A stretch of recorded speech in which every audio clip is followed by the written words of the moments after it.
Google is less about hardware and more about software. After the launch event, the hype for the Pixel 7 Pro is more than ever because turning out the Pixel 7 Pro is the Pixel 6 Pro that we truly never got.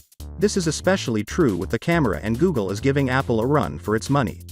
A YouTuber, Michael Secret, has got access to the Pixel 7 Pro early, and he's been testing out the camera of the handset. Google has managed to achieve in a year with just their software magic.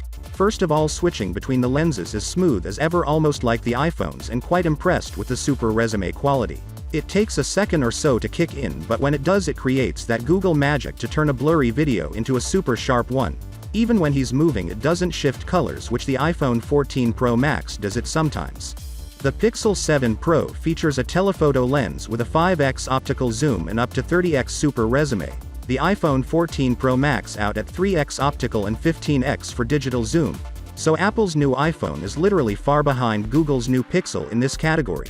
If new hardware, software and artificial intelligence technology, Google expects significant photography improvements to its new Pixel 7 Pro. Google Pixel phones haven't sold well compared with models from Samsung and Apple, but they earn high marks for photography year after year.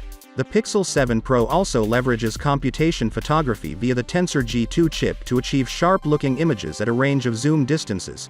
Zoom stabilization feature comes in, which keeps your camera steady when going past 15x. It does this by identifying the subject in the viewfinder and stabilizing the camera on it. The new cinematic blur mode with the video also works fine, like with the non-living objects, which means this is going to complete with the new cinematic mode on the iPhone 14 Pro Max. Google optimized the Pixel 7 Pro enough to work for longer hours without getting heat up, so you can expect a better battery backup on the Pixel 7 Pro. The noise reduction is really good compared to the last generation, and even better than most of the Android smartphones. If you are for software features, then Pixel 7 Pro also brings some of the significant changes. Also added in new features like unblur, where if you have a picture which is slightly blur, and you can actually fix with this feature just with a single click. So, without being said, let me know your thought in the comment below, and if you are new here, please subscribe. Peace out.